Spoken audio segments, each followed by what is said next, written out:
The crystalline spires of the Galactic Council headquarters pierced the artificial atmosphere of Station Prime, like monuments to an age beyond human understanding.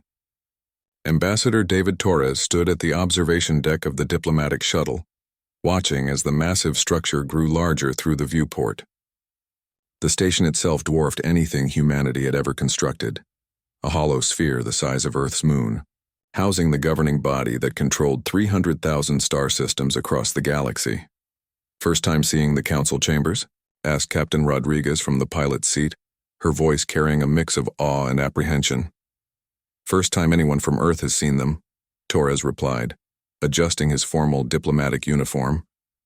The dark blue fabric bore the simple emblem of United Earth, a silver globe surrounded by 7 stars representing humanity's first colonies. It looked almost primitive compared to the elaborate regalia he had seen in the briefing materials about other species representatives. The shuttle passed through multiple security checkpoints, each one scanning their vessel with technologies that made their sensors ping warnings about unknown energy signatures. Through the comm system, voices spoke in languages that their translation algorithms could only partially decode. Clicking sounds that might have been administrative Kretak, harmonic tones that suggested the musical Veltar, and subsonic rumbles that could only come from the massive Threnody. "Council control to Earth vessel," came a mechanical voice through their communication array. "You are cleared for diplomatic docking bay 77 Alpha. Ambassador Torres, you have 30 minutes to reach the Grand Assembly before proceedings begin." Torres felt his stomach tighten. 30 minutes to walk into a chamber where the fate of humanity would be decided by beings who had been manipulating galactic politics since before humans discovered fire. The formal charges against Earth were serious: unauthorized expansion into protected space, interference with established trade routes, and the mysterious disappearance of 3 consortium survey fleets in sectors where human colonies had recently been established. The docking bay was unlike anything in human space. The walls pulsed with bioluminescent patterns that seemed to respond to their presence, while maintenance crews of at least 6 different species worked on vessels with hull designs that defied conventional physics. A Veltar administrator, its crystalline body refracting light into rainbow patterns, gestured for Torres to follow a glowing pathway toward the inner chambers. The corridor stretched for what felt like miles, passing viewing windows that showed glimpses of the station's impossible interior. Entire ecosystems thrived in vast chambers, floating gardens tended by gaseous beings, underwater cities inhabited by aquatic species, and geometric structures that housed civilizations based on pure energy. This was power on a scale that made human achievement seem insignificant. "Ambassador Torres of Earth," announced a voice that seemed to come from the walls themselves. "You are entering the Grand Assembly of the Galactic Council. Please observe proper diplomatic protocols and remain in the designated area unless called upon to speak." The doors ahead opened with a sound like distant thunder, revealing a sight that made Torres pause despite his diplomatic training. The Grand Assembly was a sphere within the sphere, its walls rising in tiers that stretched up beyond the range of human vision. Thousands of beings occupied seats arranged in perfect geometric patterns, each species grouped in sections that accommodated their specific environmental needs. Near the bottom, massive Threnody representatives sat in gravity-enhanced chambers, their stone-like forms requiring reinforced platforms. Above them, the gossamer ethereals floated in columns of controlled atmosphere, their translucent bodies shimmering with internal light. Aquatic species occupied transparent tubes filled with their native fluids, while energy-based beings manifested as coherent light, patterns in specialized containment fields. The center of it all stood the Council of Speakers, 12 beings, representing the oldest and most powerful civilizations in the galaxy. Their platform hovered in the middle of the sphere, slowly rotating to address different sections of the assembly.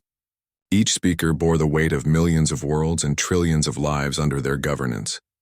"The human representative will approach the center," commanded Speaker Velthara of the ancient progenitor race, its voice carrying harmonics that made Torres feel like he was being examined by something far beyond his understanding. Torres walked across the transparent bridge that extended from his entry point to the speaking platform in the center.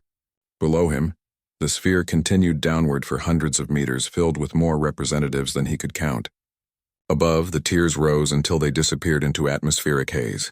He was one small human surrounded by the combined might of galactic civilization.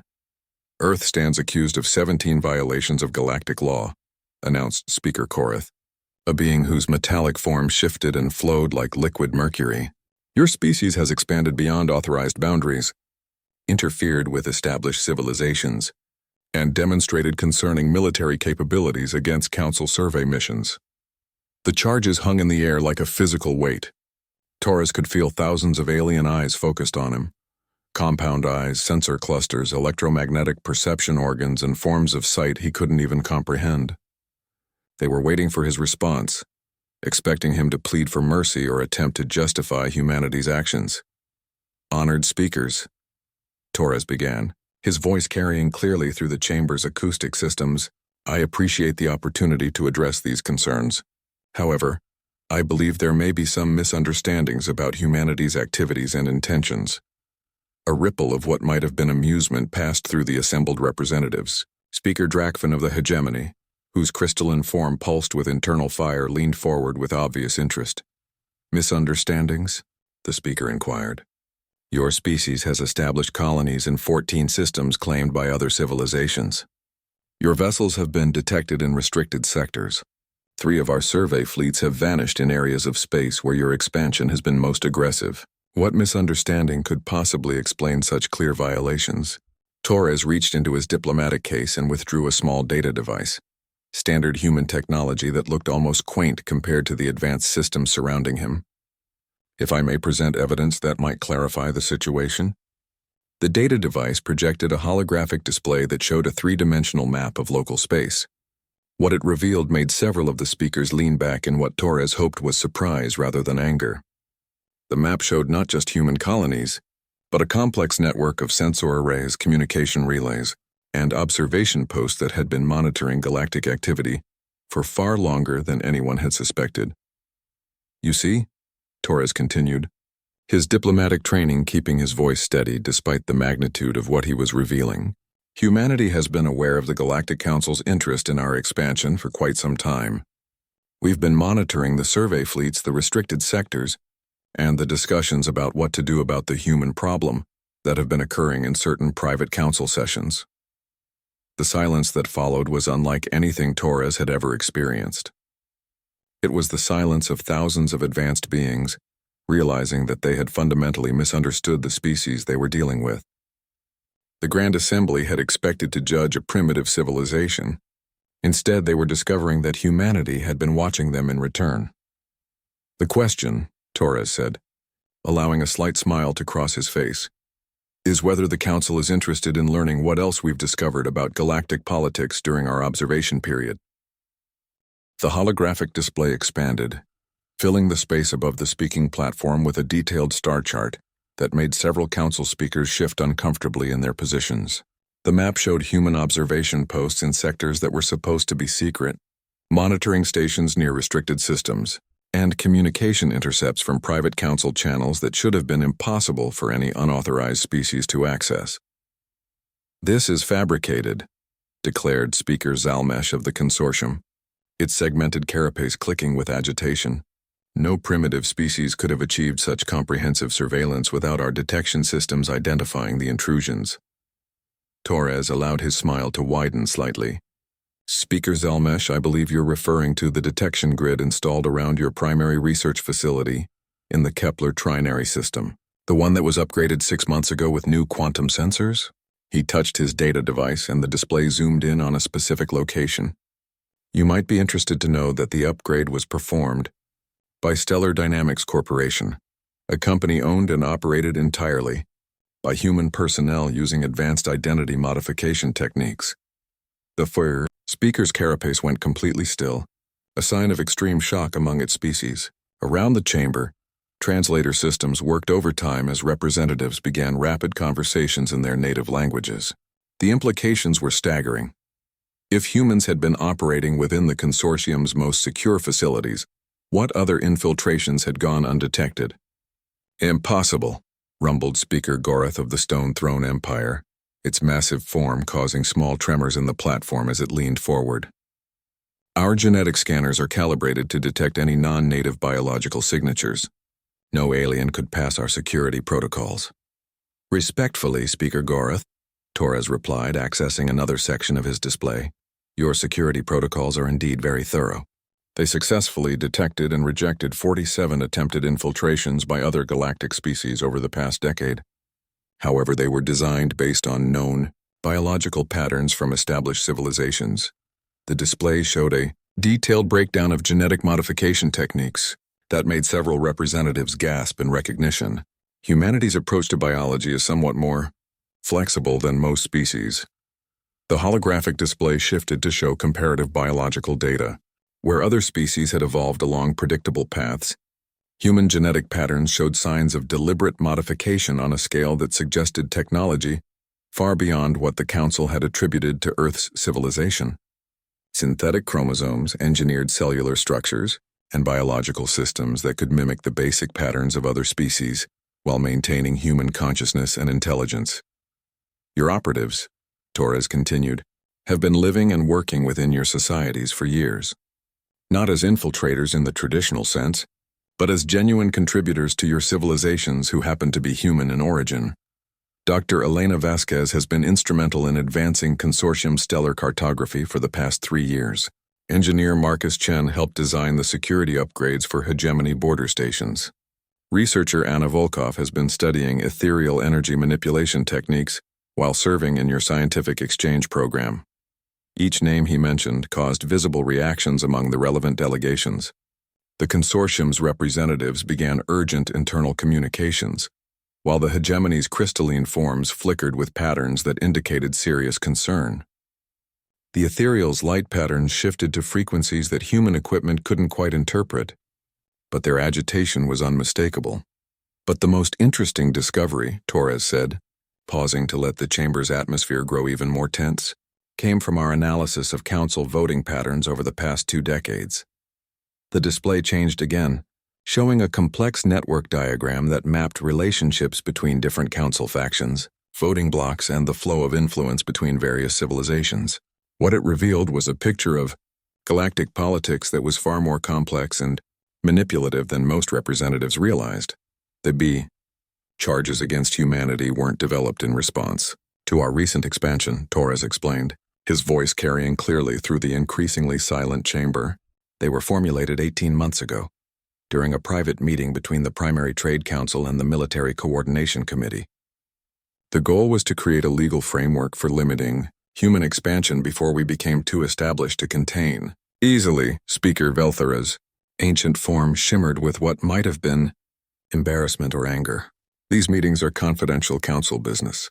Even if such discussions occurred, no unauthorized species could have access to internal deliberations. Trade Coordinator Vexali of the Outer Rim Commercial Alliance, Torres replied calmly. She's been a valued member of your Primary Trade Council for 8 years. Excellent work on the mineral rights legislation, by the way. It really did help smaller civilizations gain better access to rare elements. He paused to let that sink in. She's also Lieutenant Colonel Alexandra Petrov of the Earth Intelligence Service. The revelation sent shockwaves through the assembly. The Outer Rim Alliance's delegation erupted in urgent conversations, while other factions began questioning the authenticity of their own members.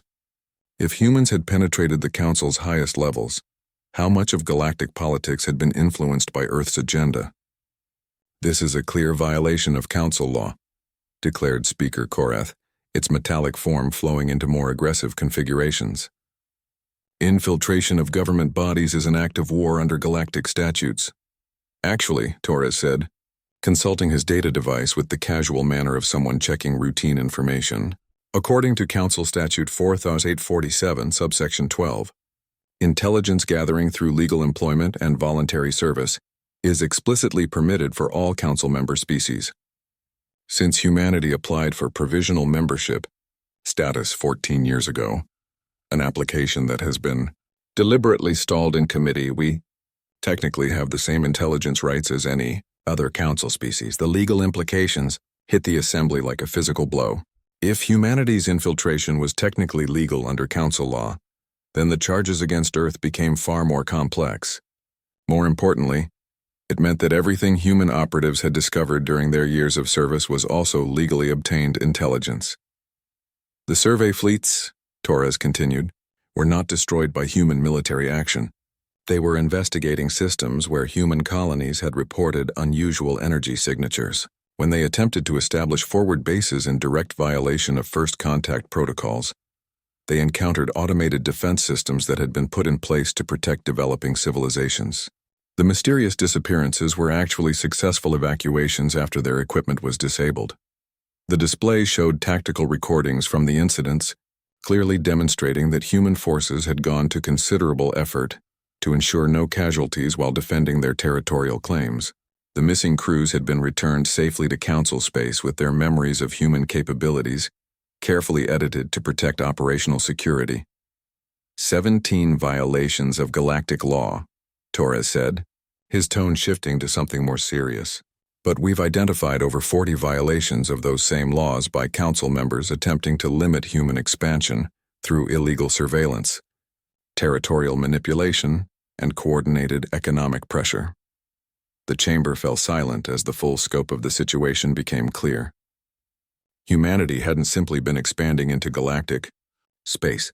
They had been systematically documenting every attempt to contain or eliminate them while building a comprehensive intelligence network that had compromised the Council's most secure operations. The question now, Torres concluded, is whether the Council is prepared to discuss a more equitable arrangement for humanity's place in galactic civilization, or whether we need to present the remainder of our findings to the broader galactic community. The threat was politely delivered, but unmistakable. Humanity had been watching, learning, and preparing for exactly this moment. The emergency recess that followed lasted exactly 17 minutes. Enough time for the major Council factions to conduct urgent consultations with their governments and security services. When the assembly reconvened, the atmosphere had shifted from confidence to genuine concern. Torres remained at the center platform, his diplomatic composure unchanged despite the magnitude of the revelations he had just delivered. The Council has reviewed your claims, announced Speaker Velthara, the ancient being's form flickering with patterns that suggested deep thought. However, surveillance capabilities and legal technicalities do not address the fundamental issue of human expansion into protected space. Your colonies have been established in systems designated for future Council development. Torres nodded respectfully. I understand the concern, Speaker Velthara. However, I think there may be another misunderstanding about the nature of human expansion.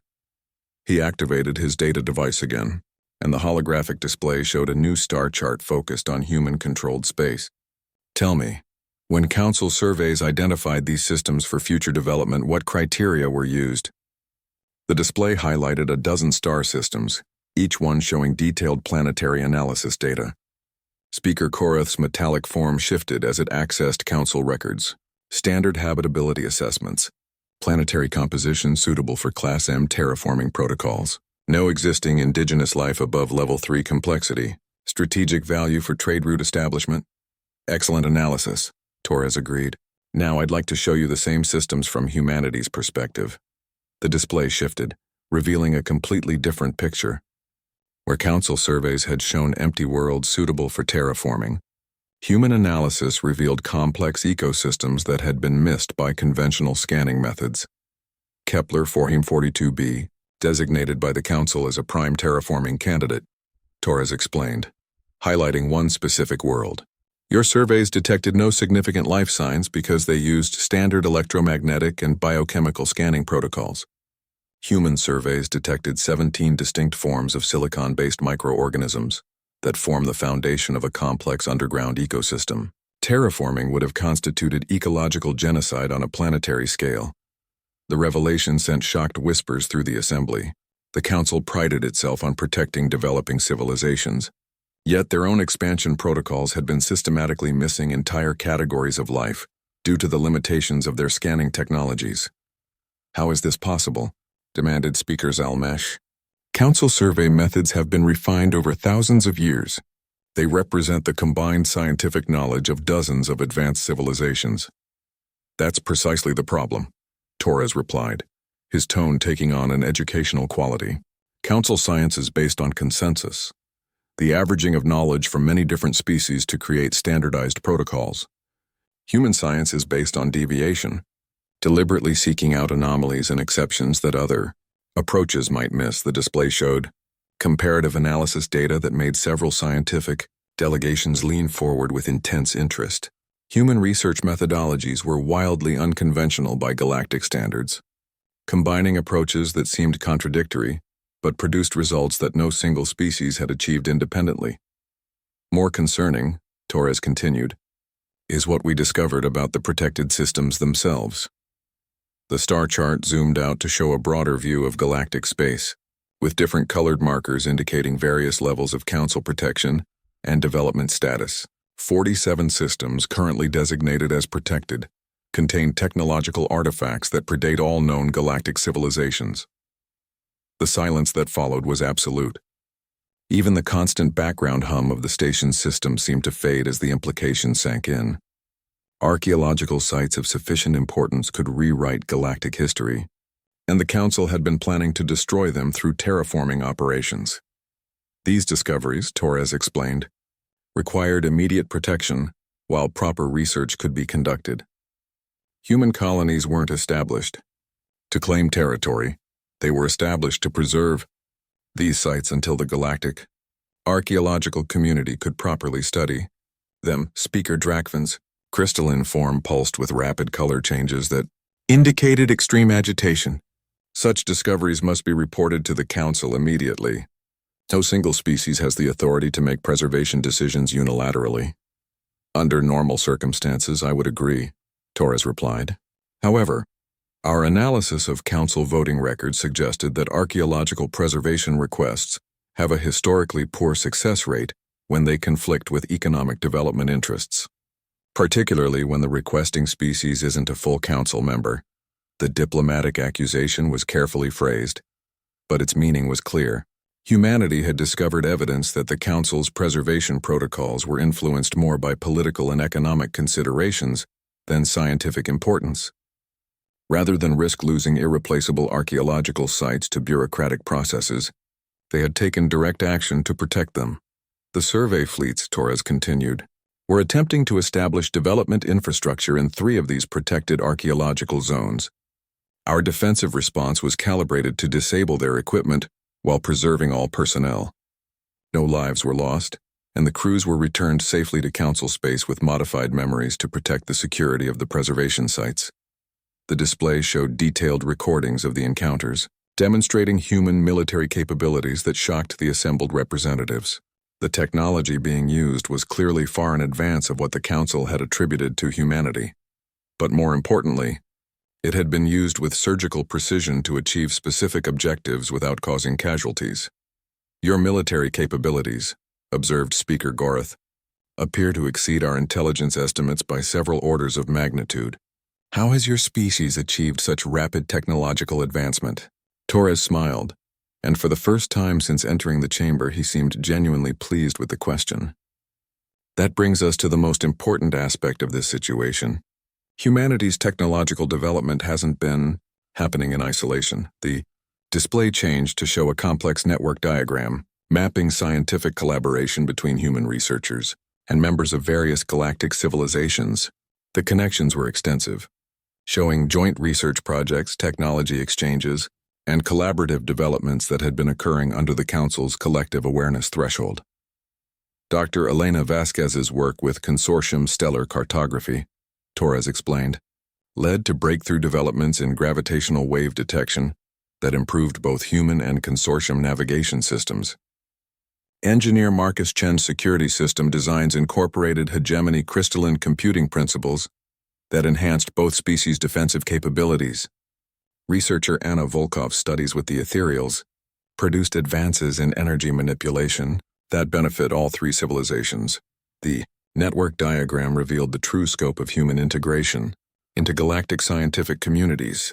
Rather than developing in isolation, humanity had been quietly building collaborative relationships with individual researchers and institutions across dozens of different species, creating an informal but highly effective technology exchange network. The rapid advancement of human capabilities, Torres concluded, has been the result of decades of careful scientific diplomacy, combined with our species' particular talent for synthesizing disparate approaches into innovative solutions. We haven't been threatening galactic stability, we've been contributing to galactic advancement while protecting irreplaceable archaeological treasures. The chamber remained silent as representatives absorbed the magnitude of what they had just learned. Humanity hadn't been an aggressive expansion threat requiring containment. They had been an unrecognized partner in galactic development, whose contributions had been systematically overlooked due to bureaucratic blind spots and political considerations.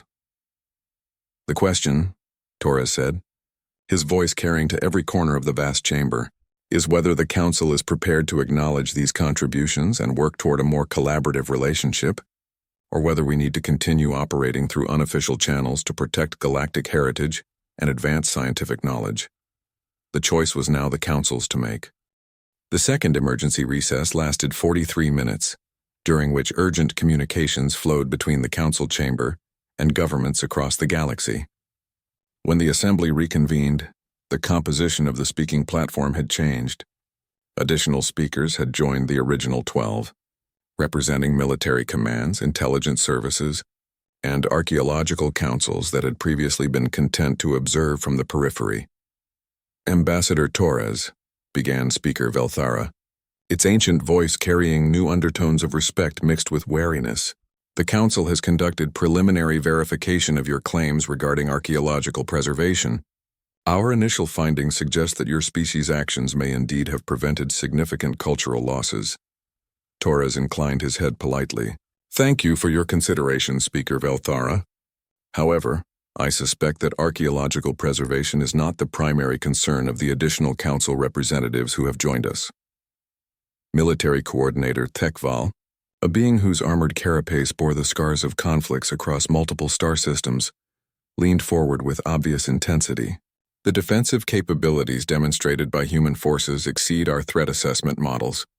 We require clarification regarding the scope of human military development." "A reasonable request," Torres replied, consulting his data device. "However, I think the more relevant question is why our military capabilities weren't detected by Council intelligence services during their surveillance of human space." The holographic display activated again, this time showing a three-dimensional map of human territory that made several military representatives shift uncomfortably.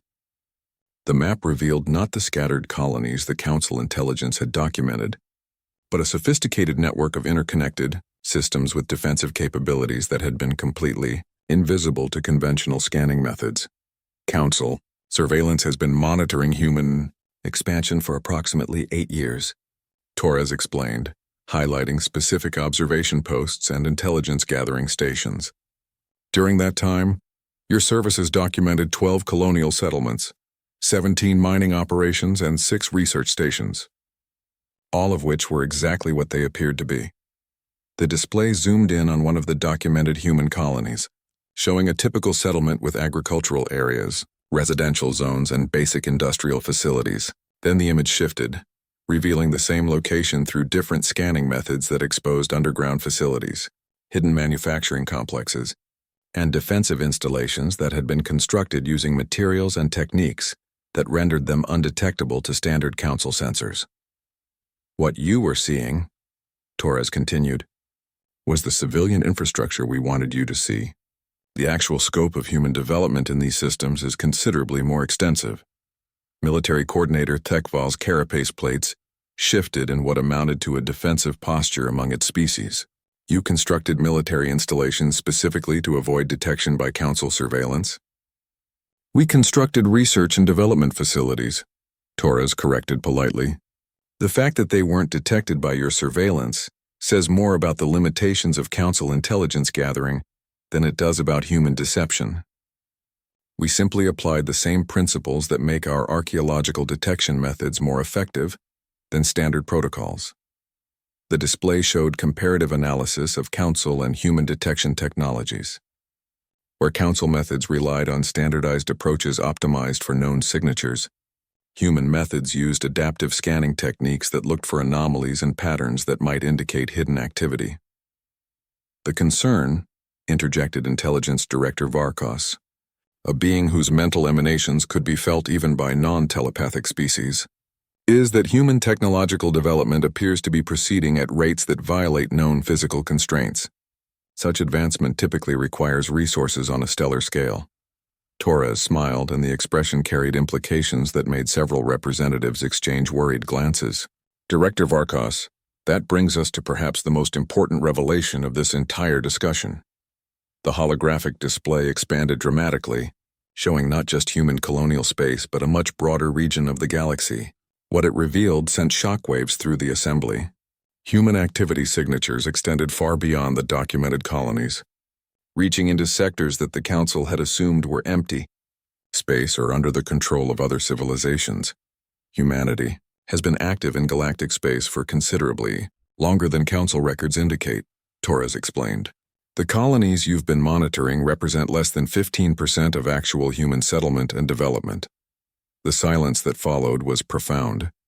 If humanity had been concealing the majority of their expansion, the strategic implications were staggering.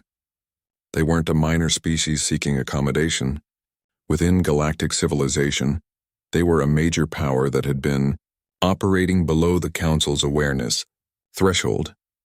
The mining operations in the outer spiral, Torres continued, highlighting a region of space that Council maps showed as unexplored territory, have been extracting rare elements for human industrial development for 12 years. The research stations in the void sectors have been conducting advanced physics experiments that would be impossible near inhabited systems. The manufacturing complexes in the dark zone have been producing the technologies that made our archaeological discoveries possible. Each revelation redrew the galactic political map in real time.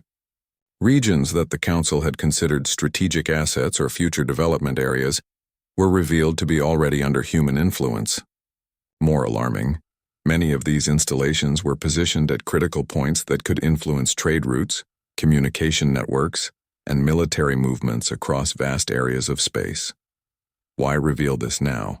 Asked Speaker Korath, its metallic form flowing into configurations that suggested both fascination and concern. Your species could have continued operating without Council awareness for decades. Because, Torres replied, his diplomatic composure giving way to something more serious. Our intelligence networks have identified a growing consensus among certain Council factions that the human problem requires a more decisive solution than legal proceedings. The holographic display shifted to show communication intercepts and strategic planning documents that made several military representatives tense visibly. The documents outlined contingency plans for military action against human space, resource denial strategies, and coordination protocols for a multi-species response to human expansion. These plans, Torres explained, suggest that regardless of the outcome of these proceedings, certain factions intended to pursue military solutions to limit human influence in galactic affairs. This put us in the unfortunate position of having to choose between continued concealment and defensive preparation. The display showed real-time tactical information that demonstrated exactly what defensive preparation meant in human terms. Fleet positions, fortified systems, and alliance agreements with non-Council species created a picture of military readiness that made the assembled representatives realize they had completely misjudged the strategic situation. The fleets currently positioned throughout human space, Torres continued, represent approximately 30% of our total military capability. The remainder is distributed through alliance agreements with 17 non-Council civilizations who share our concerns about certain aspects of galactic governance. The implications hit the chamber like a physical blow. Humanity hadn't just been building military capabilities in secret, they had been building alliances with civilizations that the Council had either ignored or marginalized. The strategic balance of power in the galaxy had shifted without the Council's awareness. "What do you want?" asked Speaker Velthara, its ancient voice carrying the weight of someone who had finally understood the true scope of the situation. Torres straightened, and for the first time since entering the chamber, he spoke with the full authority of someone representing a major galactic power, recognition of humanity's legitimate place in galactic civilization, acknowledgement of our territorial claims and archaeological preservation efforts, and most importantly, a commitment from the Council that political Differences will be resolved through diplomacy rather than military action. The choice facing the Council was no longer whether to accommodate a minor species seeking membership. It was whether to negotiate with an established power that had been operating beyond their control, or face the consequences of underestimating humanity's true capabilities. The final recess lasted 2 hours and 17 minutes, during which the council chamber became a hub of frantic diplomatic activity. Emergency sessions convened in side chambers as faction leaders tried to process the complete restructuring of galactic politics that Torres had just presented. When the assembly reconvened for the final time, the atmosphere was charged with tension that could be felt even through the environmental controls. The speaking platform now held the full council of speakers plus emergency representatives from every major military command, intelligence service, and economic alliance in known space. This was no longer a routine hearing about colonial violations. It had become the most significant diplomatic crisis in galactic history. Ambassador Torres, Speaker Velthara began, its ancient voice carrying formal protocol despite the extraordinary circumstances. The Council has completed its preliminary assessment of the situation you have presented. Before we proceed to resolution, we require clarification on one final matter. Torres remained perfectly composed despite the weight of thousands of alien gazes focused on him. Of course, Speaker Velthara, how may I assist the Council's understanding? The technological capabilities, intelligence networks, and military preparations you have described required coordinated effort across multiple generations and vast resources, continued the speaker. The scope suggests planning that began before humanity achieved interstellar flight. How is this possible? Torres smiled, and this time the expression carried implications that made even the most confident council members feel uncertain. Speaker Velthara, that may be the most important question asked during these proceedings. The answer requires understanding something fundamental about human nature that most galactic civilizations have difficulty comprehending. The holographic display activated one final time, showing a timeline that stretched back not years or decades, but centuries. The data revealed human activities that predated their supposed first contact with galactic civilization by generations. Humanity began preparing for galactic integration in 1897, Torres announced, the date sending shocked whispers through the assembly. The year that our astronomers confirmed the existence of artificially generated radio signals from multiple star systems. We knew you were out there long before you knew we existed. The timeline showed a progression of human development that had been specifically oriented toward eventual contact with galactic civilization. Educational systems redesigned to produce individuals capable of thinking on interstellar scales.